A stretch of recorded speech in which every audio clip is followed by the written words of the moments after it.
आत्ता माझ्या आजूबाजूला जी मंडळी जॉब करत आहेत किंवा जी मंडळी पैसे कमवतात त्यांचा मेजर मनी हा लोनमध्येच गेलेला मला दिसतो. होम लोनमध्ये बेसिकली की मिळत असतात 1,00,000 रुपये आणि त्यातले 70% अमाऊंट त्यांची लोनमध्ये जात असते आणि उरलेल्या 20%मध्ये ते 25%मध्ये सर्वाईव्ह होत असतात. तर ही लाईफस्टाईल भयंकर रिस्की आहे ना.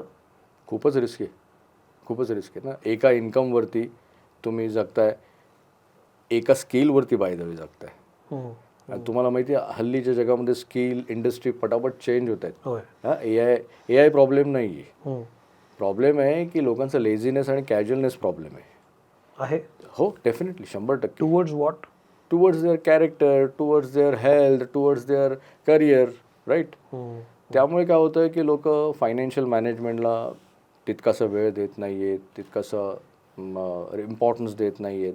यांनी काय होतं की 1,00,000 रुपये जर एखादी व्यक्ती कमवते, आता त्यांनी स्ट्रेच करून फॅमिलीच्या प्रेशरनी घर घेतलं आहे, या घराचा EMI जर 50,000 रुपये जातो आहे, मी सांगितलं 30% जायला पाहिजे, यांनी 50%वर क्रॉस केलं. तर वरचे 20% जे आहेत त्याचा प्रॉब्लेम काय होतं आहे, अदर एरियामध्ये तो प्रॉब्लेम क्रिएट होतो. मी हाऊसहोल्ड आणि लाईफस्टाईलमध्ये एक्सपिरियन्स नाही करू शकत. वाईफ त्याला म्हणते की आपण फिरायला जातच नाही आहे, पण त्याच वाईफने त्याला सांगितलेलं की आपल्याला हे स्वप्नातलं घर घ्यायचं आहे. आता हा कन्फ्यूज आहे, याला पगार वाढत नाही आहे, कंपनीमध्ये खूप सारं पॉलिटिक्स चाललेले आहेत. त्यामुळे मेल ट्रबलमध्ये केव्हा होतं की ज्यावेळेस तो फायनान्शियल इलिटरेट असतो तर ती इलिटरसी घालवण्यासाठी ना तुमच्याकडे स्ट्रक्चर येतं ना, ते स्ट्रक्चर तुम्हाला सांगतं की तुम्हाला किती पैशाची ॲक्च्युअल गरज आहे आणि त्या पैशाचं नियोजन करणं पण तितकं. मला एक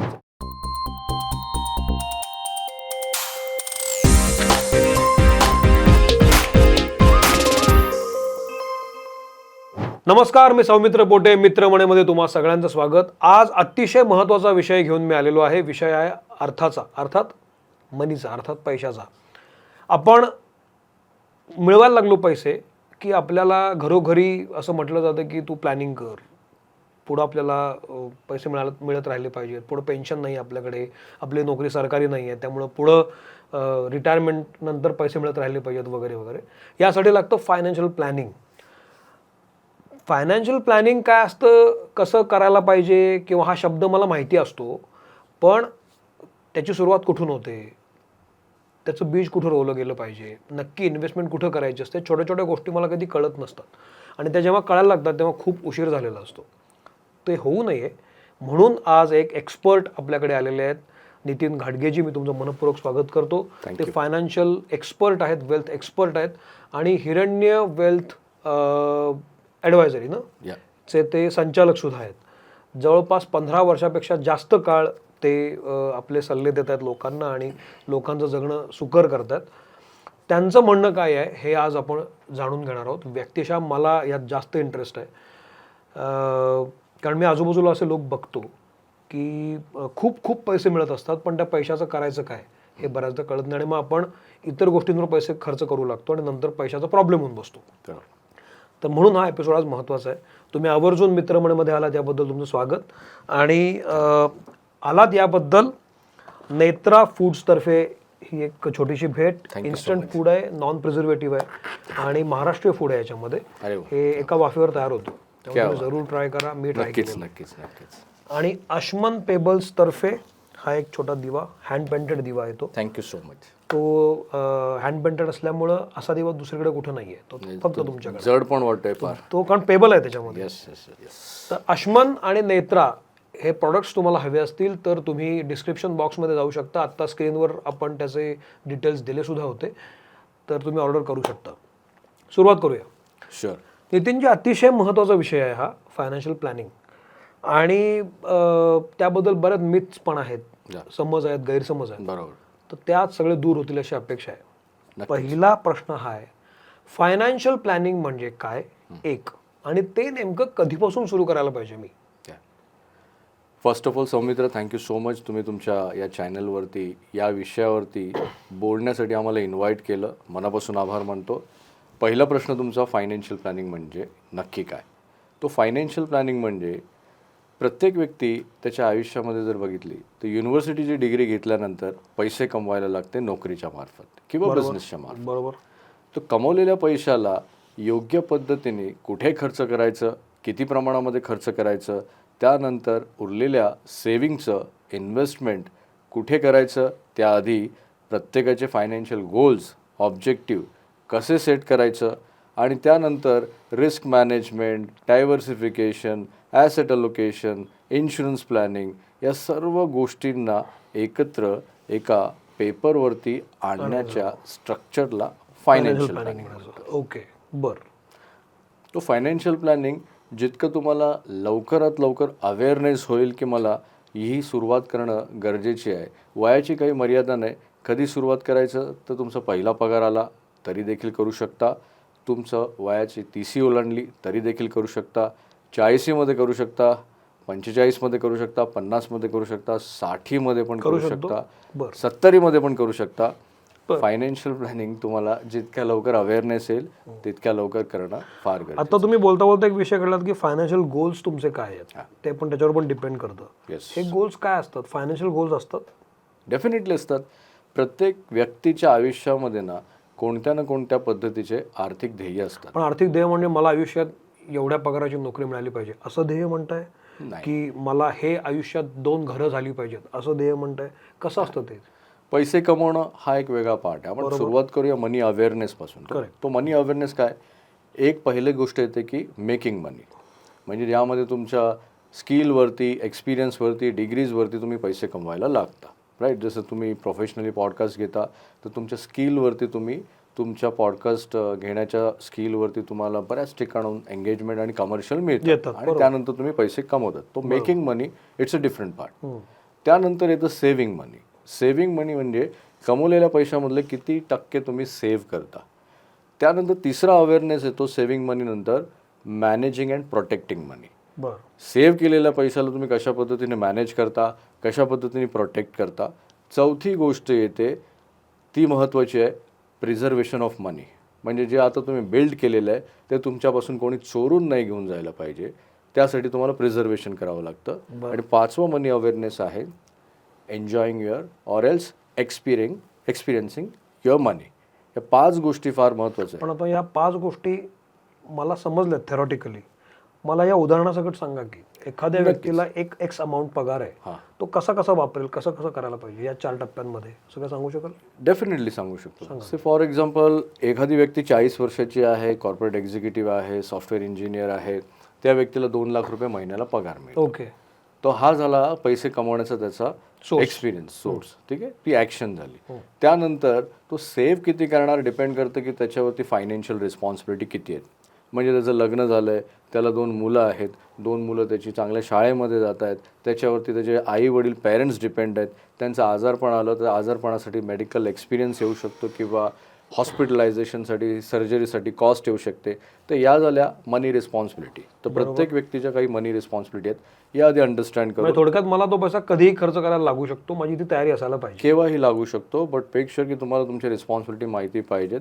अकॉर्डिंगली तुम्ही त्या रिस्पॉन्सिबिलिटीसाठी पैसे बाजूला ठेवणं गरजेचं आहे. बरोबर. तर पैसे कमवल्यानंतर सेव्हिंग तुम्हाला किती करायचं हे डिपेंड करतं तुमचे गोल्स ऑब्जेक्टिव्ह काय, आणि मग त्याच्यानंतर त्या गोल्स ऑब्जेक्टिव्हला सेट केल्यानंतर कोणत्या कोणत्या गोल्सला, आता गोल्स जर बघितले तर काही गोल्स शॉर्ट टर्ममध्ये असतील, काही गोल मीडियम टर्ममध्ये असतील, काही गोल लॉंग टर्ममध्ये असतील. शॉर्ट टर्ममध्ये म्हणजे साधारण 0 to 12 मंथमध्ये जे काही येणार आहे ते गोल शॉर्ट टर्ममध्ये.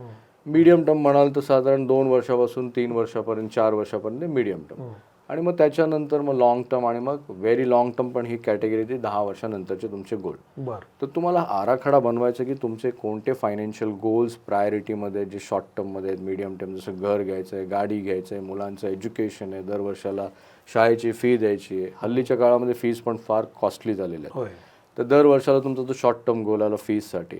त्याच्यानंतर तुमचं मीडियम टर्म गोलमध्ये समजा तुम्हाला 3 वर्षानंतर घर घ्यायचं आहे मुंबईला किंवा पुण्यामध्ये बाणेरमध्ये, त्या घराची कॉस्ट 1.5 कोटी आहे, 2 कोटी आहे, त्याचं EMI किती भरणार, डाऊन पेमेंट किती करणार, त्याचा आराखडा करणं फार गरजेचं आहे. तो आराखडा ज्यावेळेस बनतो ना त्यावेळेस तुम्हाला कळायला लागतं की किती पैसे कमवत आहेत, किती सेव्ह करायचे, किती इन्व्हेस्ट करायचे. आणि मग त्यानंतर मग तुमचा फायनान्शियल कॉन्फिडन्स स्लोली ग्रॅज्युअली वाढायला लागतो. आणि फायनान्शियल कॉन्फिडन्स एकाच गोष्टीवरती तुमचा वाढतो की तुम्हाला माहीत असतं की तुम्हाला किती पैसे कमवायचे, किती सेव्ह करायचे, किती इन्व्हेस्ट करायचे. अदरवाईज फायनान्शियल कॉन्फिडन्स लूज व्हायला. आणि मग त्यानं शेवटचा टप्पा होतो तुम्ही एन्जॉईंग मनी. एन्जॉईंग मनी म्हणजे की आता बघा, या भूतलावरती पहिली जी कॉस्टलीस्ट गोष्ट आहे ना ही फ्री आहे. म्हणजे सूर्याची किरणं तुमच्या अंगावरती सकाळी घेणं फ्री आहे, त्याला काही चार्ज करावं लागत नाही. छानपैकी बीचवरती फिरायचं असेल तुम्हाला सकाळी सकाळी संध्याकाळी फ्री आहे. पण त्यानंतर दुसरी जी गोष्ट आहे ना ही फार एक्सपेन्सिव्ह आहे आणि यासाठी पैसा लागतो. चांगल्या रेस्टॉरंटमध्ये जेवणं, चांगल्या गाडीमध्ये फिरणं, चांगल्या घरात राहणं, राईट, चांगले कपडे घालणं. चांगले कपडे घालणं, चांगले वॉचेस घालणं. जर तुम्हाला स्वतःच्या अपस्किलवरती पैसे इन्व्हेस्ट करण्याची ताकद हवी असेल तर चांगल्या मेंटॉर आणि एक्सपर्टकडे जाणं किंवा चांगल्या पॉडकास्टमध्ये जाणं, स्वतःची स्किल प्रेझेंट करणं, या सर्व गोष्टींसाठी ना पैसे तर लागतात. तर जी दुसरी जी एक्सपिरियन्सवाली गोष्ट आहे ना मेजॉरिटी लोकांनी एक्सपिरियन्स करणं गरजेचं आहे. पण सौमित्र, प्रत्येकाचे एक्सपिरियन्स वेगवेगळे असू शकतात. अगदी असतातच डेफिनेटली. तो माझा एक्सपिरियन्स मी सांगतो की मला गेल्या 13 वर्षापासून ना चांगल्या मेंटॉरवरती इन्व्हेस्ट करणं फार आवडतं. चांगले कपडे घालणं फार आवडतं, चांगल्या ब्रँड वापरणं आवडतं. सो स्वतःला चांगलं मेंटेन करायला आवडतं. मल्टिपल सिटीजमध्ये बिझनेस ऑफिसेस ओपन करायला आवडतो. तर यासाठी मला पैसे लागतात. बरोबर. सो हा माझा एक्सपिरियन्स आहे. पण एका सर्वसामान्य व्यक्तीचा एक्सपिरियन्स काय असू शकतो? चांगल्या घरात राहणं, चांगल्या गाडीमध्ये फिरणं, चांगल्या वेकेशन्स करणं, सोसायटीमध्ये चांगल्या कल्चरमध्ये स्वतःचं अस्तित्व निर्माण करणं. तर हे काही छोटे मोठे एक्सपिरियन्स असतात ना, हे प्रत्येकाने घेणं अत्यंत गरजेचं आहे. मला हे जे तुम्ही सांगताय हे मला पटतंय, पण मला आणखी सोपं करून सांगा. जसं समजा मला 1 लाख रुपये पगार आहे, मी एका IT मध्ये नाही कुठेही जॉब करतो, मला 1 लाख रुपये पगार आहे. मी सरकारी नोकरीत नाही आहे, मी प्रायव्हेट कंपनीमध्ये आहे, मला पेन्शन नाही आहे, माझं एज आत्ता 35-40 आहे. मला माहिती आहे आणखी 25 वर्षानंतर मी रिटायर होणार आहे, मग मला पेन्शन नाही आहे. आता जे मला 1 लाख रुपये मिळत आहेत, आयडियली मी काय करायला पाहिजे, त्याचे कसं पार्ट करायला पाहिजे, किती पर्सेंटनी कुठं कुठं टाकले पाहिजेत किंवा कुठं पैसे कुठं कसे खर्च केले पाहिजेत. आता तुम्ही एज ग्रुप सांगितलं 40 वर्ष, बरोबर. तर जनरली 35 40 पकडू. तो 40 वर्षाची व्यक्ती आहे, तर ह्या व्यक्तीचं जर लग्न झालं असेल तर त्याच्यावरती तो फॅमिली डिपेंड असेल. करेक्ट. दॅट मीन्स 40 वर्षाची व्यक्ती फॅमिली ओरिएंटेशन मध्ये, ठीक आहे. करेक्ट. एक अशी 40 वर्षाची व्यक्ती असू शकते त्यांनी लग्नच नाही केलं, स्वतंत्र आहे. मग काय हो, तर दोघांच्या रिस्पॉन्सिबिलिटीज वेगळ्या आहेत. नाही पण लग्न झालेलं बघूया, लग्न झालेलं बघा फॅमिली ओरिएंटेशन मध्ये. तर आता फॅमिली ओरिएंटेशन म्हणजे काय की ज्यावेळेस 7 फेरे घालता त्यावेळेस तुम्ही बऱ्याच गोष्टींचं प्रॉमिस करता, ज्याच्यामध्ये फॅमिलीचं टेक केअर करणं, फायनान्शियल टेक केअर करणं. तर 1 लाख रुपये ज्याचा पगार आहे त्या व्यक्तीने काय केलं पाहिजे की सर्वात प्रथम त्याचा 6 महिन्याचा एमर्जन्सी फंड पहिला क्रिएट करणं गरजेचं आहे. कारण 1 लाख त्याला फक्त एका स्किलवरती एका कंपनीमधून येतोय. बरोबर. आणि हल्लीच्या जगामध्ये एक स्किल एक कंपनी फार रिस्की आहे. सो दॅट मीन्स पहिले 6 महिने समजा एक्सपेन्स त्याचे 50,000 रुपये महिन्याचा एक्सपेन्स आहे, 60,000 महिन्याचा आहे, 6 महिन्याचा एमर्जन्सी फंड त्यांनी पहिल्यांदा साईडला बाजूला ठेवावं. त्यानंतर दुसरी गोष्ट, त्याच्याकडे सफिशियंट इन्शुरन्सेस कव्हरेज असणं फार गरजेचं आहे. Sufficient how you describe sufficient? Sufficient म्हणजे आता तुम्ही कुठल्या शहरामध्ये राहता सौमित्र, तुम्ही पुण्यामध्ये राहत असाल तर साधारण तुम्हाला आजूबाजूला मेजर इलनेसेससाठी काय खर्च असतात हे थोडंसं अंदाज घेणं फार गरजेचं आहे. म्हणजे हार्ट अटॅक झाला, उद्या ओपन हार्ट सर्जरी करायची आहे, तुम्ही ज्युपिटर बाजूला आहे तर टॉप हॉस्पिटलमध्ये कधी 10 लाख रुपये खर्च येऊ शकतो. सफिशियंट म्हणजे जो काय तुमचा ॲन्युअल पगार आहे त्या ॲन्युअल पगारला कन्सिडर करून तेवढा तरी इन्शुरन्स करणं गरजेचं आहे. म्हणजे त्यामध्ये टर्म इन्शुरन्स असू शकतो 1-2 कोटीचा, त्यामध्ये हेल्थ इन्शुरन्स असू शकतो 10 ते 20 लाखाचा कमीत कमी. कारण आज हेल्थ इन्शुरन्स जर बघितला तर 10-15-20 लाखाचं पण सफिशियंट होत नाही. मेजर एक्सपेन्सेस यायला सुरुवात होतात. क्रिटिकल इलनेस हल्ली जर बघितलं तर कॉमन झालेलं आहे. कॅन्सर आता कॉमन झालेलं आहे. तर कॅन्सरसाठी क्रिटिकल इलनेस, ॲक्सिडेंटला तर पुण्यामध्ये जर बघितलं तर ॲक्सिडेंट रेग्युलर होत आहेत. अशा सिच्युएशनमध्ये ॲक्सिडेंटल पॉलिसी असणं गरजेचं आहे. कारण जर तुमच्यावरती फॅमिली डिपेंड आहे, जर तुम्हाला काही झालं आणि तुम्ही बेड रिटर्न झालात किंवा तुम्हाला इंजरी आली, तुमचं इन्कम स्टॉप झालं थोड्या वेळासाठी किंवा मॅक्सिमम टाईमसाठी किंवा कायमचं, तर मग त्या फॅमिलीचं टेक केअर काय करणार. त्यामुळे सफिशियंट इन्शुरन्स तेवढा तरी पाहिजे. त्यानंतर तिसरी गोष्ट येते की तुमचे गोल्स ऑब्जेक्टिव्ह एकदम तुम्हाला क्लिअर करणं फार गरजेचं आहे. कारण गोल्स आणि ऑब्जेक्टिव्ह या दोघांमधला आधी डिफरन्स अंडरस्टँड करून घ्या सौमित्र. गोल्स म्हणजे की तुम्हाला नक्की काय हवंय, किती वर्षानंतर हवंय. से फॉर एक्झाम्पल 40 वर्षाची व्यक्ती आहे, 1 लाख रुपये त्याचं महिन्याचा पगार आहे, आपण कन्सिडर करूया 50,000 रुपये त्याचा हाऊस होल्ड आणि लाईफस्टाईलचा खर्च आहे. तो त्याच्या रिटायरमेंटमध्ये पण राहणार. तो 20 वर्षानंतर रिटायर होणार. आजचं 50,000 वर्षाला 6 लाख रुपये झाले. त्यात इन्फ्लेशन ॲड केलं तर साधारण 20 वर्षानंतर हीच रक्कम जर बघितली तर 3x to 4x जाईल. म्हणजे आजचा जर 6 लाख रुपये वर्षाचा खर्च 18 ते 24-25 लाखापर्यंत त्यावेळी जाईल. बरोबर 20 वर्षानंतर. त्याच्यानंतर लाईफ एक्सपेक्टन्सी त्याची पुढची 20 ते 25 वर्ष रिटायरमेंटची. त्या 20-25 वर्ष 30 वर्षासाठी त्याला जवळपास नाही म्हटलं तरी 3.5 ते 4 कोटी रुपयाची गरज आहे. बरोबर. मग त्याची गोल्स ऑब्जेक्टिव्ह सेट करणं फार गरजेचं आहे. आता गोल झाला की त्याला 3.5-4 कोटी हवेत. हा बरोबर. ऑब्जेक्टिव्ह आता गोल काय कळलंय, पण हा गोल अचीव्ह का करायचा विच इज कॉल ऑब्जेक्टिव्ह. की का तुला 4 कोटी हवेत आणि ते 4 कोटी नाही मिळाले तर तुझ्या आयुष्यामध्ये काय घडणार आहे. तो ऑब्जेक्टिव्ह तुम्हाला इन्स्पायर करतं. ओ बर. गोल तुम्हाला मोटिवेट करतं. ओके. आज इंडियामध्ये बघितलं तर खूप सारे लोक फायनान्शियली मोटिवेटेड आहेत.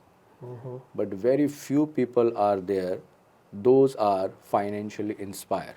ओहो, हे खूप महत्वाचं आहे बरं. मला आता फरक सांगा ना, म्हणजे काय फरक आहे? काय फरक आहे मला सांगतो. 146 कोटीची आपली लोकसंख्या आहे आणि जवळपास 0.10% लोकच फक्त मिलेनियर आहेत, ज्यांच्याकडे 7.5 ते 8 कोटीची रक्कम आहे. आपण त्याला नेटवर्थ म्हणूया.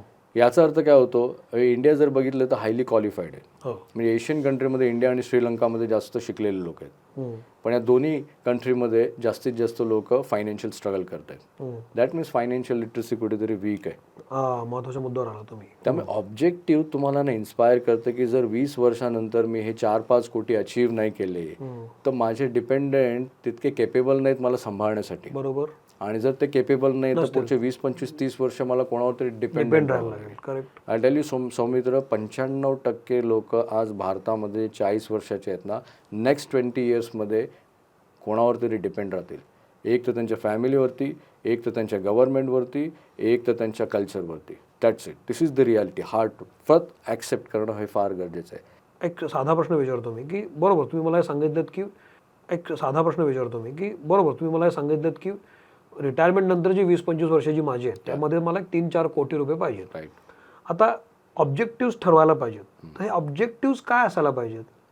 मला आता अमुक पैसे मिळत आहेत, मला आता 1 लाख पगार आहे, मी आणखी जॉब माझा 58 वर्षापर्यंत आहे. राईट. आता मला ते 4 कोटी मिळवण्यासाठी जे इन्स्पिरेशन असायला पाहिजे, ऑब्जेक्टिव्ह इन्स्पायर करतात. ऑब्जेक्टिव्ह इन्स्पायर करतात. ऑब्जेक्टिव्ह मतलब वाय. ते तिथं रीच कसं काय ऑप्शन घेऊन तिथं रीच होता येतं आपल्याला? काय पर्याय म्हणजे investment? Yes, definitely investment diversification. पण ऑब्जेक्टिव्ह म्हणजे की तुम्हाला रिझन सापडतं की तुम्हाला काय इन्व्हेस्ट करायचं आहे, काय इन्व्हेस्टेड राहायचं आहे. कारण 20 वर्ष इन्व्हेस्टेड राहणं सोपी गोष्ट नाही आहे.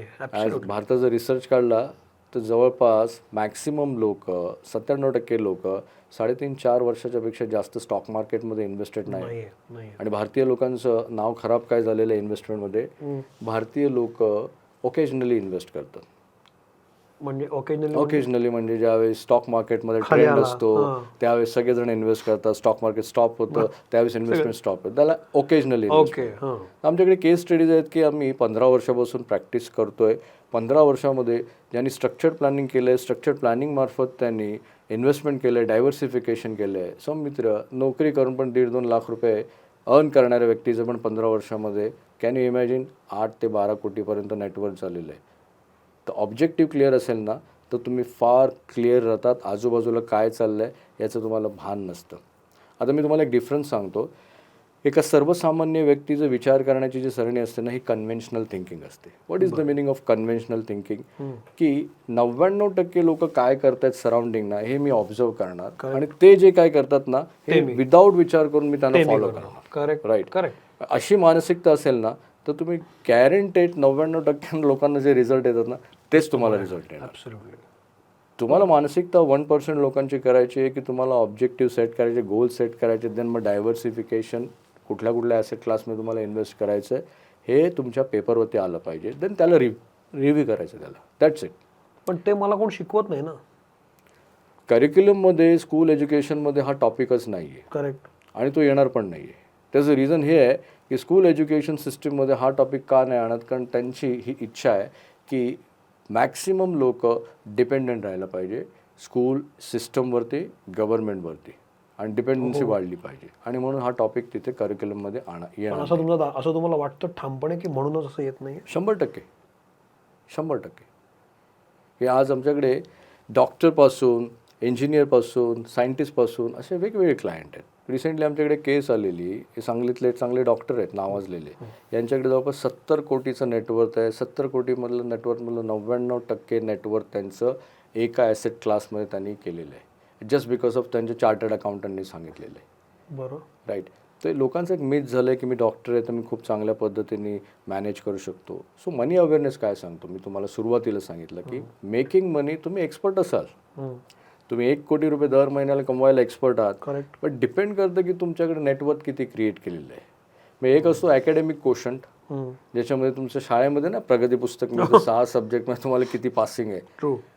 रिअल लाईफमध्ये फायनान्शियल कोशंट म्हणजे नेटवर्थ, की तुम्ही जे काय अर्न केलं आहे, अर्न केल्यानंतर तुम्ही किती ॲसेटमध्ये किती प्रमाणामध्ये इन्व्हेस्ट केलं आणि त्याची करंट व्हॅल्यू. जर तुमचं नेटवर्थ दरवर्षी वाढते की नाही हे तुम्हाला माहीत नसेल, दॅट मीन्स तुमचं फोकस फक्त पैसे कमावण्यावरती. हो. तर मेजॉरिटी लोकांना स्कूल एज्युकेशन सिस्टीममध्ये हे शिकवलं आहे की जास्त पैसे कमावल्यानंतर श्रीमंत बनता येतं, which is absolutely wrong.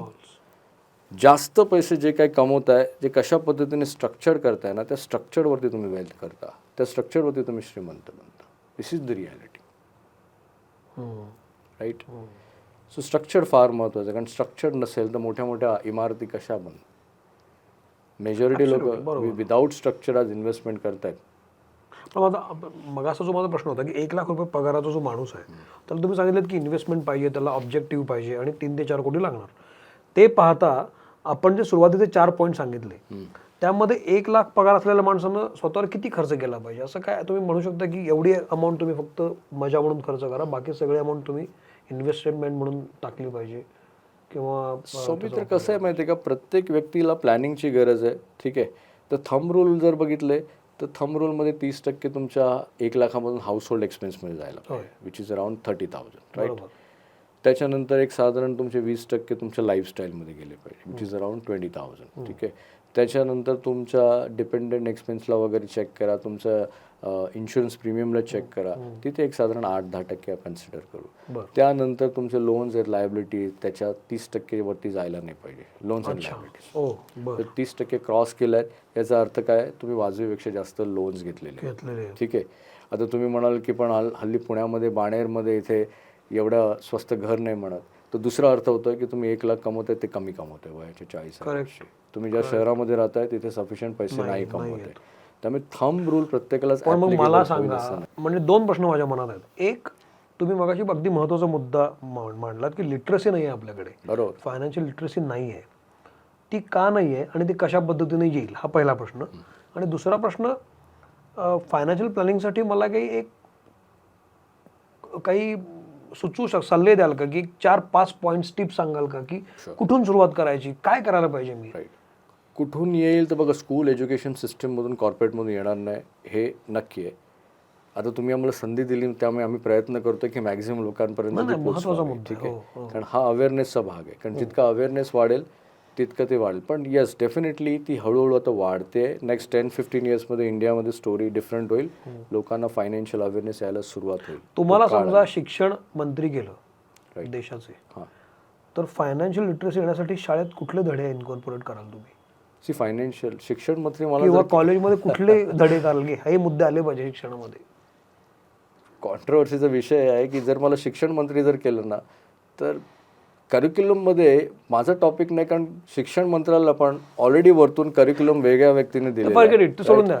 So त्यामुळे तो मुद्दा नाही. पण जर आले पाहिजे शिक्षण, मला जर पॉवर दिली आणि सांगितलं की तुम्हाला हे चेंजेस करायचं आहे, तर आय टेल यू की यामध्ये मी पहिल्यांदा मनी अवेअरनेस, सगळ्यात जो 5 मनी अवेअरनेस मी सांगितला हा इम्पॉर्टंट आहे. त्याच्यानंतर बायसेस, म्हणजे प्रत्येक व्यक्तीचे बिलीफ जे बनलेले असतात लहानपणापासून पैशाविषयी आपल्या घरामध्ये शिकवले, तो बायसेस का बनलेले आहेत, कुठून बनलेले आहेत, हा सब्जेक्ट आहे. ते बायसेस कसे ब्रेक करायचे. राईट. जसं लहानपणामध्ये आमच्या घरी आमच्या पेरेंट्सकडून ऐकलं जात असायचं मोस्ट ऑफ द टाइम, बाळा पैसे झाडाला लागत नाही.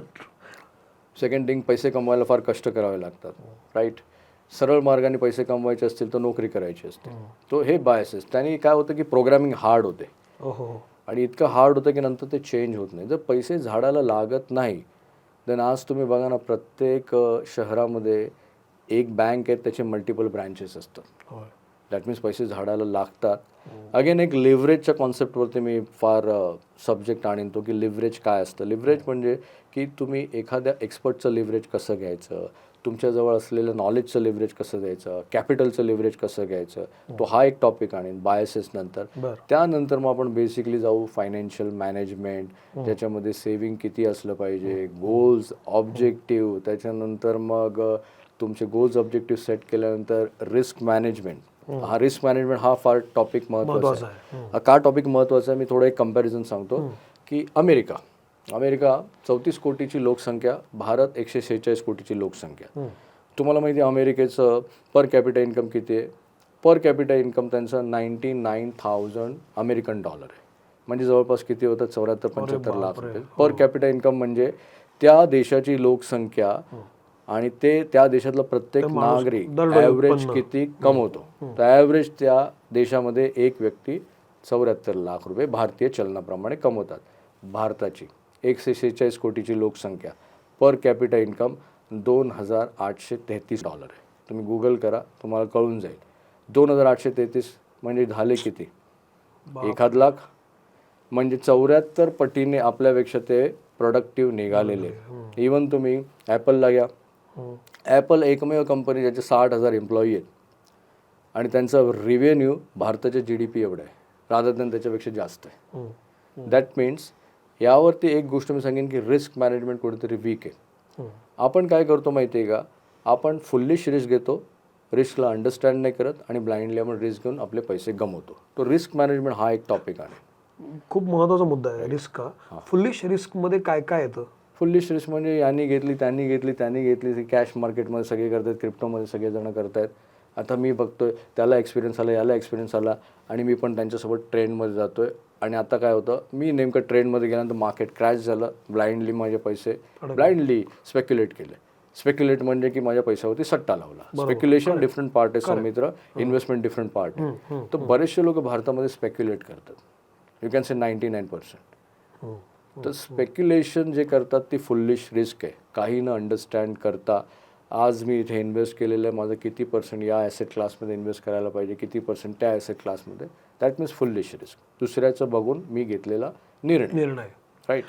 बरं, तुमच्याकडे तुम्ही आता 15 वर्ष काम करता या सेक्टरमध्ये.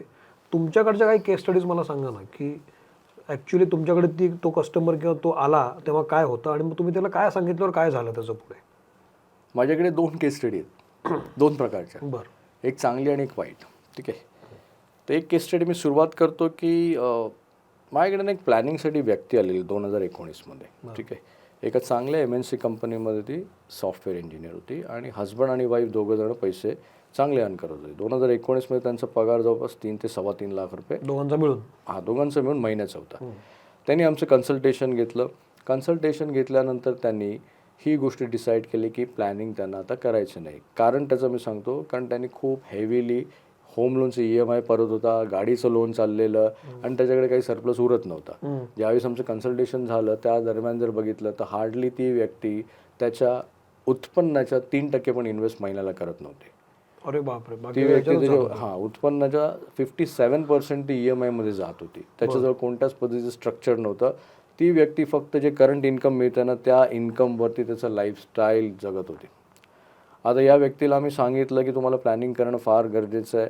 आता ते ऐकलं नाही आणि त्यांनी त्याचं ते लाईफस्टाईल सुरू ठेवलं. बरोबर कोविड आल्यानंतर त्याच्या कंपनीने डिसाईड केलं की टॉप मॅनेजमेंटमधल्या 20% लोकांना काढून टाकायचं. साहेबांचा नंबर त्याच्यामध्ये आला. जॉब गेला. मेजर इन्कम यांचं पुढचे 3 महिने EMI भरायला पण त्यांच्याकडे पैसे नव्हते. अशा सिच्युएशनमध्ये तडकाफडकी एक ॲसेट त्यांना कमी भावामध्ये सेल करावी लागली. ती सेल केल्यानंतर त्या ॲसेटमधून त्यांनी EMIचं तरतूद केलं. EMI 3 महिने भरलं नाही, त्यामुळे सिबिलचं पण रेकॉर्ड त्यांचं खराब झालं. तब्बल 9 महिन्यानंतर त्यांना नोकरी लागली. आता नोकरी लागल्यानंतर त्यांना परत 0पासून स्क्रॅच करावं लागलं. दॅट मीन्स ज्यावेळेस नोकरी लागली 9 महिन्यांनी तर ते 9 महिने पाठी नाही गेले. त्यांनी जी मिस्टेक केलेली ती मिस्टेक त्यांना पाठीमागे 10 वर्ष घेऊन गेली. तर ही एक बॅड केस स्टडी की स्ट्रक्चर नसल्याकारणाने लोक ही मिस्टेक करतात. दुसरी एक चांगली केस स्टडी जर मी सांगितलं तर एक MNC बँकमध्ये असलेली व्यक्ती, सॉफ्टवेअर डेव्हलपर आता ही व्यक्ती याचा सेव्हिंग रेशो चांगला होता. याच्या केसमध्ये काय होतं, सेव्हिंग रेशो चांगला होता, पण यांनी ज्या इन्व्हेस्टमेंट मिस्टेक केलेल्या आहे ना, या बँकरच्या सांगण्यावरून, नातेवाईकाच्या सांगण्यावरून, ॲडवायझरच्या सांगण्यावरून, LIC, म्युच्युअल फंड अशा मल्टिपल ठिकाणी इन्व्हेस्टमेंट रँडम केलेल्या. त्यामुळे तो सगळ्या गोष्टी डम झालेल्या. त्याच्यामध्ये 50च्या आसपास स्टॉक्स होते, एक 25 ते 26 म्युच्युअल फंडच्या स्कीम्स होत्या आणि FDs होत्या, LICच्या किंवा एन्डॉमेंट पॉलिसीज होत्या. There are so many things. आता ज्यावेळेस तो आमच्यासोबत फर्स्ट मीटिंग झाली त्यावेळेस आम्ही सांगितलं की स्ट्रक्चर एकदम पूर्ण किचकट आहे, आपल्याला या स्ट्रक्चरला थोडेसे चेंजेस करून हळूहळू स्ट्रक्चर प्लॅनिंग करणं गरजेचं आहे. देन गोल्स, ऑब्जेक्टिव्ह या सर्व गोष्टी सेट केल्या. प्लॅनिंगला त्या व्यक्तीने सुरुवात केली आणि प्लॅनिंगमध्ये एक सर्वात महत्त्वाचा पार्ट आहे रिव्ह्यू. दरवर्षी या व्यक्तीने 2 रिव्ह्यू टिल डेट सुरू केलेले आहेत. आज 14 वर्षानंतर कट द स्टोरी, त्या व्यक्तीकडे 14 कोटी रुपयाचं नेटवर्थ आहे. त्या व्यक्तीने रिसेंटली 3 महिन्यापूर्वी कॉर्पोरेटचा जॉब सोडलेला आहे. नॅसडॅकमध्ये जॉबला होती, डायरेक्टर पोझिशनवरती. आता तो त्याचं मस्तपैकी लाईफ एन्जॉय करतोय. दर महिन्याला त्याला पॅसिव्ह इन्कम मिळतंय आणि कन्सल्टेशन इन्कम पण मिळतो. तर 2 टाईपच्या केस स्टडीज या 2 आहेत. अशा खूप साऱ्या केस स्टडीज आहेत, शेकडो केस स्टडीज आहेत. मला एक दादा एक वेगळा प्रश्न पडला की तुम्ही आता जवळपास 15 वर्षापासून हे करताय, याच्याकडे तुम्ही कसे वळलात? आणि सुरुवातीला आपण काय सर्वज्ञानी नसतो ना, आपल्यालाही माहीत नसतं की इन्व्हेस्टमेंट कुठं करायची, कसं करायची. एक्झॅक्टली. नितीन गाडगेंना हा मार्ग कसा सुचला एक, आणि मग त्यांनी कसं स्वतःला रिस्ट्रक्चर केलं? बरोबर. खूप एकदम असा म्हणतो ना, एकदम इमोशनली आणि टच करणारा क्वेश्चन आहे. या प्रोफेशनमध्ये येण्याच्या आधी मी बँकिंग फायनान्स कंपनीमध्ये जॉब पण केलेला. बरं. ICICI बँक, कॉस्मॉस बँक या बँक्समध्ये मी जॉब केलेला. काही इन्शुरन्स कंपनीमध्ये पण मी जॉब केलेला आहे, काही रिअल इस्टेट कंपनीमध्ये जॉब केलेला आहे. ज्यावेळेस मी बँकिंगमध्ये होतो त्यावेळेस मला जाणवलं की आजही बँकिंग अनस्ट्रक्चर्ड आहे. आजही लोक ब्लाइंडली त्यांचा पैसा कशाही पद्धतीने लोन्स घेत आहेत, लायबिलिटीज घेत आहेत, कशाही पद्धतीने इन्व्हेस्ट करत आहेत. ॲट दॅट पॉईंट मला असं वाटत होतं की काहीतरी आपल्याला वेगळं करायला पाहिजे, बट काय करायला पाहिजे, नो क्लॅरिटी. तर त्यावेळेस एज काय होतं? त्यावेळेस माझं एज हार्डली 28 वर्ष वगैरे असेल. आणि त्यावेळेस तुमचं इन्कम किती होतं? मी ज्यावेळेस शेवटचा मी जॉब सोडला त्यावेळेस साधारण मला 1.5 लाख रुपये पगार आणि त्याच सोडला त्यावेळेस मला बोनसेस वगैरे मिळून 2.25 लाख रुपये असे मिळाले. ओके. शेवटच्या दिवशी. बरं. तर त्यावेळेस मी डिसाईड केलं की मला काहीतरी करायला पाहिजे, बट काय करायला पाहिजे ते वय नव्हतं. त्यावेळेस मी पेपरमध्ये एक आर्टिकल वाचलं ज्याच्यामध्ये सर्टिफाईड फायनान्शियल प्लॅनर असं काही प्रोफेशन असतं. मला थोडंसं ते अट्रॅक्टिव्ह वाटलं, ज्याच्यामध्ये लोकांनी स्ट्रक्चर करायला पाहिजे आणि स्ट्रक्चर करून लोकांचं प्लॅनिंग करता येतं. त्या बदल्यामध्ये कन्सल्टेशन फीज मिळते. हे मला वाटलं की थोडं डॉक्टरसारखं, कारण डॉक्टरला कन्सल्टेशन फीज मिळते, देन चार्टर्ड अकाउंटंटला मिळते, ॲडव्होकेटला मिळते, तो प्रोफेशनल्सला मिळते. तर तिथे मी थोडं वळलो, तिथे मी थोडंसं इन्क्वायरी केली. देन मग थोडंसं यंग ब्लड असतं ना, की ॲक्शन पटकन घ्यायची. देन मग ॲडमिशन घेतलं, एक्झाम्स होत्या, हळूहळू क्रॅक केल्या. देन डिसाईड केलं की ना माझ्याकडे आता सर्टिफिकेट आहे, मला आता मार्केटमध्ये जायला पाहिजे. Then I left my job. आणि प्रॉब्लेम काय झाला, 1 वर्ष कोणी क्लायंट माझ्याकडे आलं नाही. बरं.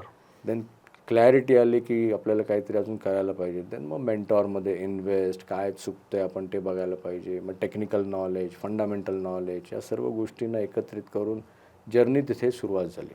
ही गोष्ट 2008ची. बरं. 2010ला आम्ही प्रॉपर कंपनी एस्टॅब्लिश करून मग क्लायंट ऑनबोर्डिंग करायला सुरुवात झालं. देन मग हळूहळू एक क्लायंट, देन एक्सपिरियन्स, रेफरन्सेस, तेव्हा कुठे आज इथे आलेलं आहे. पण एक गोष्ट आहे सौमित्र, की गेले 13-14 वर्ष मी कंटिन्युअसली माझ्या सेल्फ डेव्हलपमेंटवरती, मेंटॉरवरती इन्व्हेस्ट करतो. त्यामुळे स्वतःमध्ये चेंजेस करणं फार महत्त्वाचं आहे, या मताचा मी आहे. पर्सनॅलिटी. तुम्ही जेव्हा जॉब करत होता तेव्हा तुमची इन्व्हेस्टमेंट्स काय होत्या, म्हणजे किती, कशा पद्धतीचं स्ट्रक्चर होतं, आणि ह्याच्यात पडल्यानंतर तुम्हाला काय दिसलं की आपण हे नाही, आपण असं करायला पाहिजे? बघा, मी जॉब करत होतो ना त्यावेळेस मी आज जे जेन्झीज आहेत ना त्यांच्यासारखं मी पण विचार करतो की झटपट कुठून काही आम्हाला मिळेल. तर मी फ्युचर ऑप्शन्स या सर्व गोष्टींमध्ये भरपूर पैसे गमावलेले त्यावेळेस. ठीक आहे, तो माझा पण बॅड एक्सपिरियन्स आहे. रेग्युलर इन्व्हेस्टमेंट जर म्हणाला तर मी हार्डली सुरुवात, चांगला पगार असून पण मी 10-12 हजार रुपयांनी करायचो. त्याच्यानंतर पण माझ्याकडे पैसे उरायचे नाही, पण ते 10-12 हजार रुपये रेग्युलर इन्व्हेस्ट व्हायचे. ही एक चांगली गोष्ट होती. त्यातून पैसे जमायला लागले. सेल्समध्ये पण मी काही काळ जॉब केला, त्यावेळेस मला ना खूप सारे लमसम पैसे मिळायचे. तर ते लमसम पैसे मला एक अशी सवय होती की लाईफस्टाईलवरती मी फार स्पेंड करायचो आणि तेव्हापासून मला लमसम पैसे यायचे. भीतीनेच मी ना बाजूला ठेवायचो. ज्यावेळेस तुम्ही सेव्हिंग भीतीने करताना त्यावेळेस काही ना काहीतरी गोष्टी घडतात. तर मी पण भीतीने करायचो आणि भीतीने जमा पण व्हायचे, पण अचानक काहीतरी फायनान्शियल क्रॅश आलं की प्रॉब्लेम व्हायचा. पण सुरुवात मी म्हणाल तर मी 10-12 हजार रुपये महिन्यानी सुरुवात केलेली. पण आजच्या घडीला मी रेग्युलर इन्व्हेस्ट करतो, बिझनेसमध्ये पण करतो आणि माझ्या इन्व्हेस्टमेंट ॲसेट्समध्ये. सगळ्यात तुम्ही महत्त्वाचा मुद्दा सांगितलात की जेव्हा आपलं यंग एज असतं ना तेव्हा आपण एकदम जेनझी सारखं विचार करत असतो, पण जेनझीचाच विचार करू आता. आता जी मंडळी जॉब करतात, ज्यांना कॅम्पस इंटरव्ह्यूजमधून जॉब लागतात, त्यांना हेवी पगार, चांगला पगार असतो आणि त्यांना पटकन उचलतात. अशा वेळेला पगार एकदम हातात यायला लागतो, पैसे उडवले जातात आणि इन्व्हेस्टमेंट कशी करायची कळत नाही. नावाला एक इन्व्हेस्ट केले जातात, बाकीचे उडवले जातात. अशा वेळेला या मुलांना किंवा या मुलांच्या पालकांना तुम्ही काय सांगाल? कशा पद्धतीनं स्ट्रक्चर झालं पाहिजे? काय सल्ला द्याल? सौमित्र, जेनझीजमध्ये 2 टाईप येतील. एक चांगला पगार मिळणारा आणि असे बरेचसे जेनझीज त्यांना अजूनही स्किल स्मार्ट असून पण चांगला पगार मिळत नाही. तर तुमचं क्वेश्चन आहे चांगला पगार मिळणार. ठीक आहे, दोघांचे उत्तर देतो. चांगला पगार मिळणाऱ्या व्यक्तीकडे आता जर डिपेंड करतं, पेरेंट्स जर सेव्हिंग कॅटेगरीमध्ये असतील तर बाय डिफॉल्ट तो सेव्हिंग कॅटेगरीमध्ये असेल. तर जनरली आमच्याकडे जेनझीज येतात, पेरेंट्सच घेऊन येतात आमचे क्लायंट. त्यावेळेस आढळतं की काही सेव्हिंगचं कॅरेक्टर असतं, काही स्पेंडिंगचं कॅरेक्टर असतं. जसं माझी मुलगी म्हणाल तर तिला यंग एजमध्ये स्पेंडिंगवरती जास्त फोकस आहे. सेव्हिंग पण करते, पण मेजर कल लाईफस्टाईलवरती आहे तिचा. ठीक आहे. तर ज्याचा जास्त पगार येतो ना त्याला पहिली गोष्ट अवेअरनेसची गरज आहे की काय तुझा जो पगार येतो हा किती वर्ष तुझ्याकडे टिकणार आहे. आज ज्या इंडस्ट्रीमध्ये आहेस त्या इंडस्ट्रीमधून तू दुसऱ्या इंडस्ट्रीमध्ये गेलास तर कदाचित स्लॅकडाऊन होऊ शकतो किंवा रिसेशन येऊ शकतो. सो बेटर वेमध्ये मी जेनझीजला सल्ला देईन की ॲटलिस्ट 6 ते 12 महिन्याचा तुमचा एमर्जन्सी फंड पहिला एका लिक्विड अकाउंटमध्ये साठवून ठेवा किंवा FDजमध्ये, शॉर्ट टर्म FDजमध्ये तो ठेवून द्या. जेणेकरून तुम्हाला भविष्यामध्ये इंडस्ट्री चेंज करायची असेल किंवा तुमची इंडस्ट्री स्लो डाऊन झाली असेल तर तुम्हाला स्पेस मिळेल 6 ते 12 महिन्याचं. कारण जेनझीजला 6 महिने सफिशियंट आहेत एखादी स्किल अक्वायर करायला आणि त्या स्किलमध्ये मास्टर व्हायला. कारण ब्रिलियंट, त्यांचं माइंडच ब्रिलियंट आहे. त्यामुळे ॲज कम्पेअर म्हटलं माझं वय 48 आहे तर माझ्यापेक्षा जेनझीज फार एकदम क्विकली रिॲक्ट करतात. तर त्यामुळे तो एक त्यांना ॲडव्हान्टेज आहे. पण प्रॉब्लेम काय आहे की त्यांना रिस्क कुठे घ्यायची, कशी घ्यायची ना हे कळत नाही, त्यामुळे ना ते स्टक होतात. तर जेनझीज ज्यांना पगार जास्त आहे त्यांनी सुरुवातीला एमर्जन्सी फंड, पगार वाढवण्याकडे भर द्या. ज्या शहरात राहत आहेत त्या शहरामध्ये चांगलं आयुष्य जगण्यासाठी किती पैसे लागतात ते पहिले कमवा. कारण जेनझीजला कारण लाईफस्टाईलवरती, वेकेशनवरती स्पेंड करायला आवडतं आणि करायलाही पाहिजे. कारण त्या वयामधला एक्सपिरियन्स त्याच वयामध्ये घ्यायला पाहिजे. सौमित्र, ते म्हणजे ते एक्सपिरियन्सनं तुम्ही पुढे नाही ढकलू शकत. बरोबर. तर ते एक्सपिरियन्स घेतल्यानंतर तुमच्याकडे 20-30% जो उरत आहेत त्यामध्ये एमर्जन्सी फंड, सफिशियंट इन्शुरन्सेस आणि देन मग गोल सेट करा. लवकर फायनान्शियल फ्रीडमचा हा गोल सेट करा. कारण तुमच्यावरती अदर दॅन फायनान्शियल फ्रीडम बाकीच्या काही रिस्पॉन्सिबिलिटी नाही आहेत. कारण आज जेनझीज मला नाही वाटत की 60पर्यंत काम करेल किंवा 50पर्यंत काम करेल, कारण शॉर्ट करिअर. जेनझीज म्हटलं तर त्यांना शिट आवडत नाही, ते लगेच इमिजिएट रिॲक्ट करतात आणि त्यांना नाही आवडलं, एन्व्हायरमेंट नाही आवडलं ते बाहेर पडतात. त्याचा इम्पॅक्ट काय होतं की त्यांना लॉस पण फार होतो. तर जेनझीजनी फायनान्शियल फ्रीडम या गोलला जास्त फोकस करावं की 10 वर्ष प्रॉपर डायव्हर्सिफिकेशन करून, सेव्ह करून इन्व्हेस्ट करावं, जेणेकरून 10 वर्षानंतर जेनझीज वेगळ्या एका एन्व्हायरमेंटमध्ये जाईल. हल्लीची जेनझीज पुढच्या 10 वर्षामध्ये फायनान्शियल फ्री जर झाली ना तर भारताचं काहीतरी होईल. कारण जेनझीजमधलं टॅलेंट आणि जेनझीजमधलं कॅरेक्टर जर खूप कनेक्ट झालं तर आज भारतीयामध्ये जर बघितलं तर कॅज्युअलनेस आहे ना तो हळूहळू कमी व्हायला लागेल. म्हणजे एका रिसर्चमध्ये मी बघितलेलं आहे की जर भारताला सिंगापूर आणि दुबई करायचं असेल तर 146 कोटीच्या लोकसंख्येमध्ये 5% भारतीय फार डिसिप्लिन पाहिजेत. 5% तरच हे पॉसिबल आहे. तर जेनझीजमध्ये ती क्षमता आहे. जेनझीज फायनान्शियल फ्रीडम गोलवरती फोकस करेल तर जेनझीज पण फार लवकर. आणि ज्याला पगार नाही आहे किंवा ज्याला, जसं तुम्ही जेनझीज 2 प्रकारचे असतात, ज्याला खूप कमी पगार आहे किंवा अजून जॉब लागलेला नाही किंवा कमी पगाराचं काहीतरी मिळालंय, त्यांनी काय करायला पाहिजे? बघा त्यांनी परत आता त्याच्या स्किलवरती काम करावं लागेल आणि त्याला एफर्ट्स करावं लागेल, कारण सुरुवातीचा काळ जो असतो हा स्ट्रगलचा काळ असतो, हे ॲक्सेप्ट करणं फार गरजेचं आहे. कारण तुम्ही टेक्नॉलॉजी वर्ल्डमध्ये जर बघितलं तर कॉम्पिटिशन फार आहे, प्रत्येक इंडस्ट्रीमध्ये कॉम्पिटिशन आहे, राईट. पण ते आहेच ना, आधीपासूनच होती. हो आधीपासून आहे, पण त्या कॉम्पिटिशनमध्ये पण तुम्हाला ना स्वतःचं युनिकनेस क्रिएट करणं, त्या कॉम्पिटिशनमध्ये तुम्हाला स्वतःच्या स्किलवरती काम करणं, स्वतःचं प्रोडक्टिव्हिटी वाढवणं, तुमच्या प्रोडक्टचं प्राइसिंग वाढवणं. जर तुम्ही बिझनेस करत असाल तर, नोकरी करत असाल तर तुमचं युनिक पॉईंट कॅरेक्टरवरती काम करणं, स्किलवरती काम करणं, या गोष्टींवरती काम करून त्यांनी एका पगारावरती यावं. तो पगार आल्यानंतर त्याला फायनान्शियल कॉन्फिडन्स येईल आणि देन मग तिथून त्यांनी सेव्हिंग रेशो चालू. ओके, मगाशी मी जे 2 प्रश्न विचारले त्यात मी तुम्हाला एक सब क्वेश्चन विचारला आणि आपला विषय पुढे गेला की लिटरसी काय येत नाही, आणि मग मी तुम्हाला तुम्ही जर पॉवरमध्ये आलात तर काय बदल कराल वगैरे विचारलं. त्याचा पुढचा प्रश्न असा होता की तुम्ही काय 5 टिप्स द्याल की सर्वसामान्य आता लोक आहेत ज्यांचं उत्पन्न अगदी महिना 50,000 पासून 3 लाख 4 लाख पण असू शकतं, त्यांना जर फायनान्शियल प्लॅनिंग करायचं असेल किंवा फ्रीडम हवा असेल तर आजपासून ह्या 5 गोष्टी करा, असं काही सांगू शकाल का? टिप्स सांगू शकाल का ॲज अन एक्सपर्ट? टिप्स म्हणण्यापेक्षा मी ॲडवाईस देतो, कारण टिप्स मला वाटतं ते घोड्याच्या रेसमध्ये देतात टिप्स, कुठल्या घोड्यावर पैसे लावायचा, पण टिप्स टिप वेगळी असते. तर मी सल्ला हा देईन की बघा आता वेगवेगळे इन्कम ग्रुप आहे आणि वेगवेगळ्या इन्कम ग्रुपमध्ये वेगवेगळे एज ग्रुप आहेत, ठीक आहे. तर सगळ्यांसाठी कॉमन सल्ला जर द्यायचा झाला तर फर्स्ट तुमचं एज कन्सिडर केलं, तुमच्यावरती रिस्पॉन्सिबिलिटी कन्सिडर केलं तर तुम्ही किती पैसे कमवता हे पहिलं तर चेक करा. 50,000 अर्न करत असेल वयाच्या 30-35 वर्षात तर तो पैसे कमी कमवते. त्यांनी ही गोष्ट रिअलाईज करावी की त्याच्यावरती परिवाराच्या जबाबदाऱ्या आहेत, त्या जबाबदाऱ्या फुलफिल करण्यासाठी त्यांनी स्वतःची स्किल वाढवणं फार गरजेचं आहे. स्किल वाढून तो थोडे जास्त पैसे कमवेल. ज्या शहरामध्ये राहताय ना त्या शहरामध्ये तुमच्यावरती काय रिस्पॉन्सिबिलिटी आहेत त्या कन्सिडर करून तेवढे तरी पैसे तुम्हाला, एवढं तरी तुम्हाला स्कोअरबोर्ड माहिती करता आलं पाहिजे. मी तुम्ही क्रिकेट जर बघत असाल तर क्रिकेटमध्ये चांगला बॅट्समन कोण आहे, ज्याला सगळे शॉट खेळता येतात तो चांगला बॅट्समन नाही आहे. ज्याला शॉट्स पण येतात आणि समोर स्कोअरबोर्ड पण कळतं आणि तो स्कोअरबोर्ड हलता ठेवतो, राईट, तो चांगला बॅट्समन. फायनान्शियल वर्ल्डमध्ये खरा आयडियल फायनान्शियल वाईज कोण आहे, ज्याला त्याचा फायनान्शियल स्कोअरबोर्ड हलता ठेवता येतो. वा, बरं. दॅट मीन्स त्याला किती पैसे कमवायचे आहेत, रिस्पॉन्सिबिलिटी किती आहेत, किती सेव्ह करायचे आहेत, किती इन्व्हेस्ट करायचे आहेत, सो दॅट नेक्स्ट 10 years 15 yearsमध्ये तो फायनान्शियली फ्री होऊ शकतो. तो 50,000 कमवण्याने थोडंसं त्याचं इन्कम वाढवावं, स्किल वाढून, आणि देन मग त्याच्यासाठी दुसरी गोष्ट येते. दुसरी गोष्ट म्हणजे आता मेजॉरिटी लोकांचं जास्त इन्कम आहे त्यांना, त्यांच्यासाठी पहिली गोष्ट झाली. चांगलं इन्कम असेल तर पहिल्यांदा तुम्ही स्वतःचे गोल्स ऑब्जेक्टिव्ह सेट करा. कारण जर गोल्स ऑब्जेक्टिव्ह तुम्हाला माहीत नाही आहे दॅट मीन्स तुम्हाला क्लॅरिटी नाही आहे.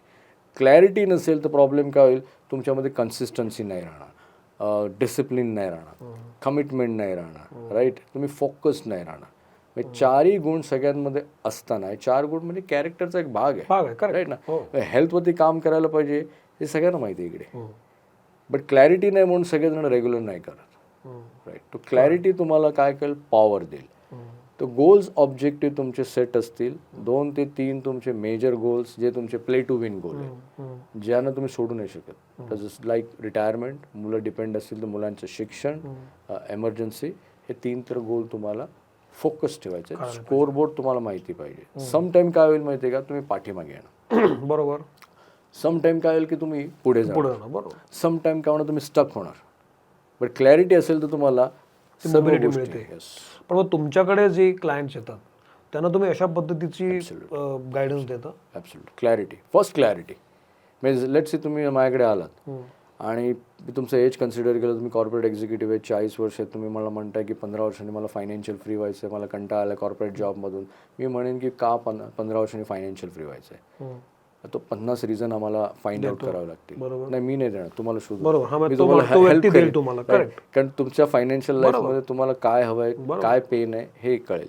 तो 15 वर्षानंतर फायनान्शियल फ्री का व्हायचं असेल तर काही रिझन मी तुम्हाला सांगतो की त्या कॉर्पोरेट रॅट रेसमध्ये मला ना आता कंटाळा आलेला आहे, हे बेसिक असतं, राईट.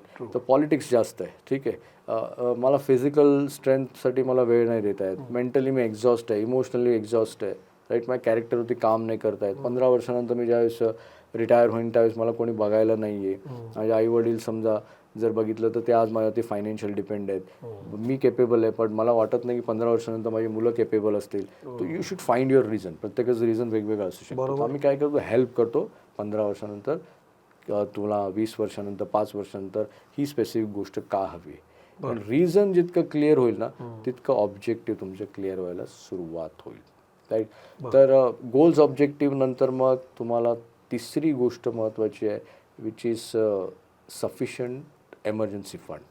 तो खूप महत्वाचा. तो महत्त्वाचा आहे. तुम्ही पुन्हा पुन्हा ते सांगताय. पुन्हा मी रिपीट करतोय कारण आज लिक्विडिटी तशी आहे.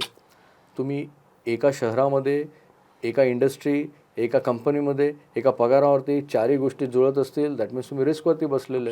कधीही काही येऊ शकतं. आणि अशा सिच्युएशनमध्ये तुमच्यावरती कर्जाचा बोजा आहे, फॅमिली डिपेंड आहे फायनान्शियली, देन मग तुमच्याकडे 6-12 महिन्याचा एमर्जन्सीचा फंड. ऍक्च्युअली 1 लाख पगार असेल तर सरळ 12 लाख रुपये तुमच्या अकाउंटला असले पाहिजे. 6 ते 12 लाख जमवा आणि मग इन्व्हेस्टमेंटकडे या. करेक्ट. ते वेगळे ठेवा आणि मग इन्व्हेस्ट करा. मग इन्व्हेस्टमेंट. 6 ते 12 लाख रुपये कुठलीही इन्व्हेस्टमेंट अपॉर्च्युनिटी मिळाली तर त्याला हात नका लावू. नाही लावू. करेक्ट. बऱ्याचशा लोकांना क्लॅरिटी नसते म्हणून ते 6-12 लाख रुपये ते काढतात. लँड घे, प्रॉपर्टी घे, गोल्ड घे, स्टॉक मार्केटमध्ये इन्व्हेस्ट कर. तर तिसरी गोष्ट एमर्जन्सी फंड तुम्ही क्रिएट करा. चौथी गोष्ट मग परत मी मगाशी बोललेलो की तुम्हाला प्रॉपर आता इन्शुरन्स प्रोटेक्शनची गरज आहे. पाचवी गोष्ट मग येते की तुम्हाला डायव्हर्सिफिकेशन करून तुमचं योग्य ॲसेट अलोकेशन करा. आता डायव्हर्सिफिकेशनसाठी आपण काय कन्सिडर करूया, 5 टाईपचे तुमच्याकडे इन्व्हेस्टमेंट ऑप्शन्स आहेत. One is cash base investment. Cash base investment म्हणजे की जे सेविंग बँक अकाउंट आहेत किंवा तुमचे जे इमिजिएट तुम्हाला ॲक्सेस मिळतो अशा गोष्टी आहेत, किंवा लिक्विड अकाउंटमध्ये म्युच्युअल फंडमध्ये इमिजिएट मिळू शकतो. तो कॅश बेस इन्व्हेस्टमेंट का ठेवायचा शक्यतो हल्लीच्या या वर्ल्डमध्ये. जितक्या तुमच्याकडे कॅश बेस इन्व्हेस्टमेंट असतील, अचानक मार्केटमध्ये करेक्शन झालं तर या कॅश बेस इन्व्हेस्टमेंटमधून तुम्ही अपॉर्च्युनिटी ग्रॅब करू शकता. करेक्ट. आणि ती अपॉर्च्युनिटी ग्रॅब केल्यानंतर तुम्ही नेक्स्ट 2-3 इयर्समध्ये चांगला गेन मिळेल. एक एक्झाम्पल सांगतो की 2020मध्ये ज्यावेळेस कोविड आलं, ठीक आहे, त्या दरम्यान मार्केटमध्ये सिच्युएशन तुम्ही बघितली, पेनफुल सिच्युएशन. 23,000 पण सेन्सेक्स गेलेलं, ठीक आहे. आमच्याजवळ जे क्लायंट गेले 7-8 वर्षापासून, त्याच्या आधी 7-8 वर्षापासून होते, त्यांच्याकडे ह्यूज कॅश बेस्ड होतं, जे प्लॅनिंग आणि स्ट्रक्चरने झालेलं. त्यातलं कॅश बेस आम्ही काय केलं की 2020 ते 21-22मध्ये आम्ही डिप्लॉय करायला सुरुवात केलं इक्विटी मार्केट, फायनान्शियल मार्केटमध्ये. डायव्हर्सिफिकेशन करून, ब्लाइंडली नाही, स्ट्रक्चर्ड करून. 2024-25मध्ये त्यापैकी जवळपास 80% लोक मिलेनियर बनले. तर ही गोष्ट अंडरस्टँड करायची प्रत्येक व्यक्तीने. ज्यावेळेस रिसेशन येतं त्यावेळेस रिसेशन बरेचसे प्रॉब्लेम्स पण घेऊन येतो, पण रिसेशन खूप मोठी अपॉर्च्युनिटी घेऊन येते. जसं कोविडच्या नंतरच पॉडकास्ट चालू झाले. त्याच्या आधी कोणी पॉडकास्ट घेत नव्हतं इंडियामध्ये, भारतामध्ये. इंटरनेटचा स्पीड किती वाढला, कन्झम्पशन किती वाढलं. तर बऱ्याचशा लोकांनी त्याचा बेनिफिट घेतला. बरेचसे लोक अजूनही बेनिफिट नाही घेतले. तर तुम्हाला ही गोष्ट अंडरस्टँड करायची, डायव्हर्सिफिकेशन योग्य असणं फार गरजेचं. कॅश बेस तुम्हाला अपॉर्च्युनिटी देईल. Second, debt asset class. डेटमध्ये FDs येईल, राईट.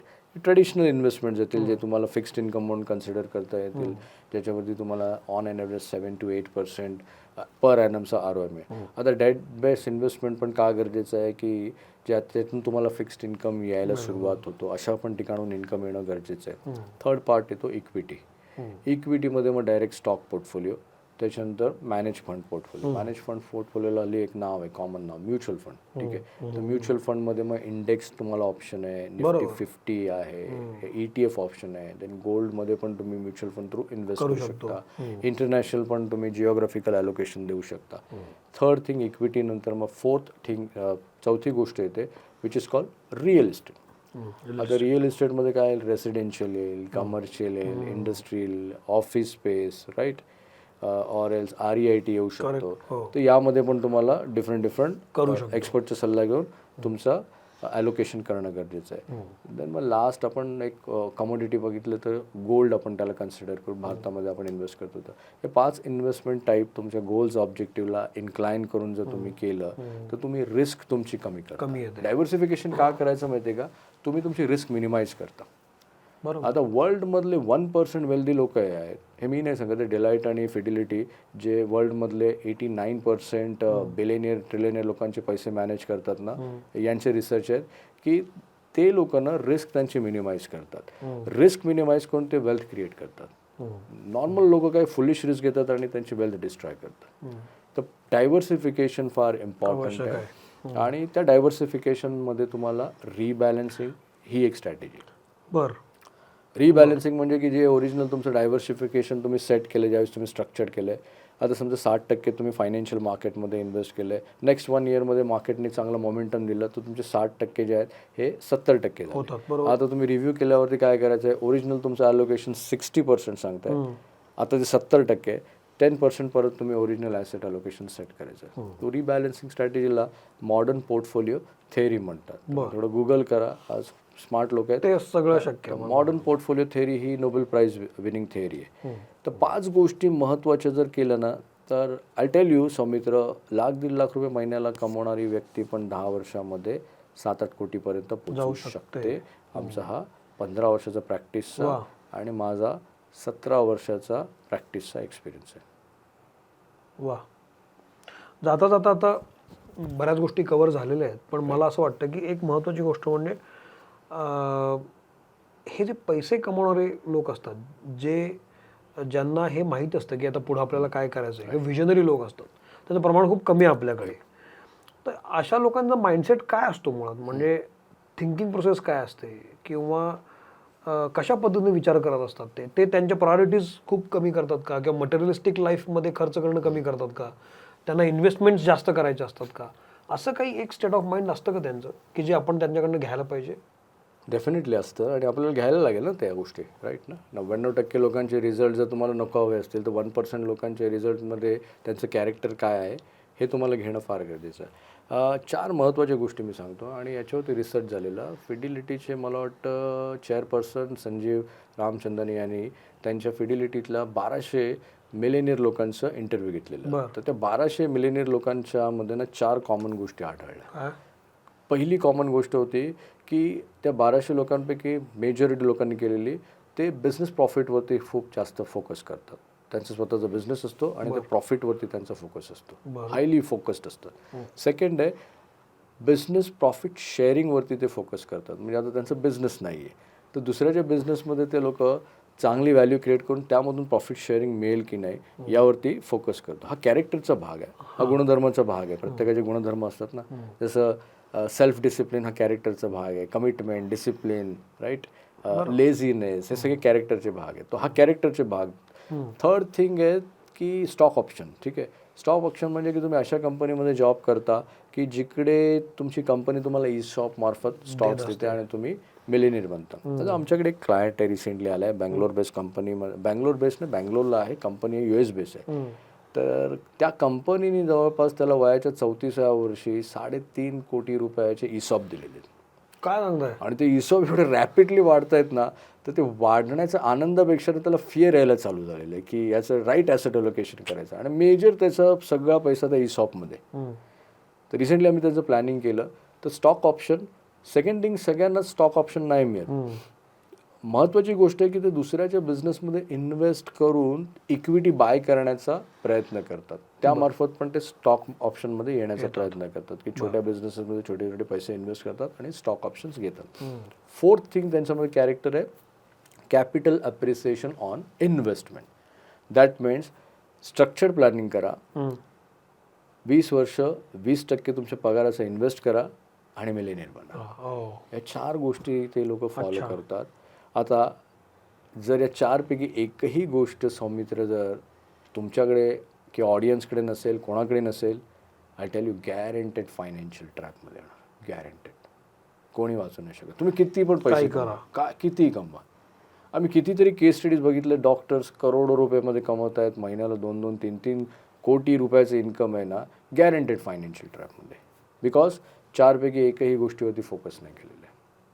आणि म्हणून म्हणतोय फायनान्शियल लिटरसी फार महत्त्वाचं आहे. आपल्या मिडल क्लास घरामध्ये बिझनेस आणि इन्व्हेस्टिंग या दोन्ही टॉपिकवरती बोललं जात नाही. आपण पैसे कमवतो आपल्या स्किलवरती, बट कमवलेल्या पैशावरती आपल्याला वेल्थ क्रिएट नाही करता येत जस्ट बिकॉज ऑफ आपलं ते कॅरेक्टर नसतं. किती महत्त्वाचं आहे. एक शेवटचा प्रश्न विचारतो. तसा अलीकडे हा प्रश्न जो तुम्ही विचारणार ना, अनेक ठिकाणी विचारला जातो, त्याची वेगवेगळी उत्तरं मिळतात आणि सर्वसामान्य माणसाच्या आयुष्यातला खूप मोठा भाग त्यांना व्यापलेला आहे. म्हणून मी तो तुम्हाला विचारतो, कारण तुम्ही एक्सपर्ट आहात. हा प्रश्न आहे की मला एक्स पगार आहे, 1 लाख पकडू आपण, आणि मी जे घर घेतो त्याचं माझं EMI खूप जास्त आहे, किंवा मी जे घर पाहतोय घेऊ पाहतोय त्याचं EMI खूप जाणार आहे. अशा वेळेला एक्सपर्ट काय सल्ला देतो, घर विकत घ्या EMI भरून की भाड्याच्या घरात राहा? हल्ली तो प्रश्न खूप आहे की कशाला विकत घ्यायचं EMI भरा, किंवा भाड्याच्या घरात राहा ना, ते पैसे तुम्ही आणखी कुठेतरी इन्व्हेस्ट करा, त्यातून तुम्हाला जास्त इक्विटी मिळेल किंवा रिस्पॉन्स मिळेल. तुम्हाला काय वाटतं, काय करायला पाहिजे? बघा, प्रत्येक सल्ला सौमित्र सगळ्यांसाठी ॲप्लिकेबल होतं. बघा, मी तुम्हाला सांगतो, मी थोडं एक्झाम्पल देऊन सांगतो, ठीक आहे. लेट्स सी 1 लाख रुपये तुमचा पगार आपण असं अज्युम करूया, ठीक आहे. मला घर घ्यायचं आणि मला जे आवडलंय घर, राईट, त्याचा मला 70,000 हप्ता जाणार आहे. 70,000 हप्ता, तर ही सुसाईड आहे ना संबित. मी काय सल्ला घेणार की जर 1 लाख रुपयाचं तुमचं इन्कम आहे, 70% तुमच्या EMI मध्ये जाणार आहे, आणि 30%मध्ये तुम्ही 70% ज्या घरामध्ये जाणार आहे ते तर ऑलरेडी तुमच्या बजेटच्या बाहेर गेलेलं घर आहे. बजेटच्या बाहेर गेलेल्या घरामध्ये आता राहण्यासाठी, खाण्यासाठी, लाईफस्टाईल जगण्यासाठी पण तुम्हाला पैसे लागणार आहेत, तर ते 30%मध्ये मॅनेज नाही होणार. आता तुम्ही घेतलेलंच आहे, तुमच्या हातून चूक झालेलीच आहे, जी 99% लोकांकडून ऑलरेडी झालेली आहे, ठीक आहे. तर ही गोष्ट अंडरस्टँड करा की 30% म्हणजे तुमची झोप सुखाने लागणारे EMI पगाराच्या. दॅट मीन्स आता तुम्हाला 70% अजून तुमचं इन्कम वाढवायला, इट्स युअर रिस्पॉन्सिबिलिटी, आणि मग त्याच्यासाठी धडपड करा. हा सुवर्णमध्ये. जर तुम्ही धडपड नाही केली, स्ट्रेस लेवल वाढेल, एन्झायटी वाढेल, त्याचं इम्पॅक्ट तुमच्या हेल्थवरती येईल, हार्ट अटॅक प्रॉब्लेम होईल, काही प्रॉब्लेम काही होऊ शकतं. आणि अशा केसेस घडलेल्या आहेत, कारण हे भारतीय लोकांमध्ये शक्यतो ही गोष्ट बघितलेली आहे ना, त्यांना फिजिकल, मेंटल आणि इमोशनल स्ट्रेंथ नसते, आणि हे मेजर फायनान्शियल प्रॉब्लेम आल्यावरती मग प्रॉब्लेम होतो. आणि त्यासाठी मी म्हणेन की 30% रिस्ट्रिक्ट राहा. मेजॉरिटी लोक हा नियम फॉलो नाही करत, कारण त्यांच्यापर्यंत या गोष्टी येत नाही. मी म्हणतो ना, आपण मध्यमवर्गीय लोक कन्व्हेन्शनल थिंकिंगमध्ये असतो की मेजॉरिटी लोक काय करतायत ते आपण कसलाही विचार न करता फॉलो करतो, तर ते नका करू. मला फार महत्त्वाचा विषय वाटतो हा, आणि यासाठी कोणीतरी गाईडच लागतो. कारण मला काय करायचं माहीत असतं, पण कसं करायचं माहीत नसतं. त्यामुळे मला माहिती आहे की मला दिल्लीला जायचं आहे, पण रूटच माहीत नसतो की कसं जायचं आहे. तो तुमच्यासारख्या लोकांमुळे तो सुकर होईल असं मला वाटतं. तुम्ही मित्रमंडळीमध्ये आला त्याबद्दल खरंच आभार. मला खात्री आहे की या एपिसोडमधून बरेच पर्याय तुम्हाला मिळाले असतील, बऱ्याच गोष्टी समजल्या असतील. अर्थातच सगळ्या गोष्टी आपल्याला कळू शकत नाहीत, कारण आपण काय त्यातले तज्ज्ञ नाही, पण म्हणूनच आज नितीन साहेबांसारखी माणसं आपल्याकडे येऊन बोलत आहेत. तर तुम्ही ह्यांच्याशी जो संपर्क करू शकता, डिस्क्रिप्शन बॉक्समध्ये मी यांचा पत्ता आणि फोन नंबर देईन, तुम्ही संपर्क साधू शकता, कन्सल्टेशन करू शकता, आणि शिवाय स्क्रीनवर पण आपण देऊया, त्यामुळे ते तुमच्याशी थेट संपर्क साधू शकतील आणि त्यांचं जगणं सोपं होईल असं मला वाटतं. तर मनपूर्वक आभार. हा एपिसोड कसा वाटला मला जरूर सांगा. अर्थात हा आर्थिक विषय असल्यामुळे थोडा किचकट वाटू शकतो, पण महत्त्वाचा विषय आहे, आपलं आयुष्य चांगलं झालं पाहिजे. तर थांबतो, भले ते घडो, आणि सबस्क्राईब करायला विसरू नका मित्रमंडळी. Thank you sir. Thank you so much.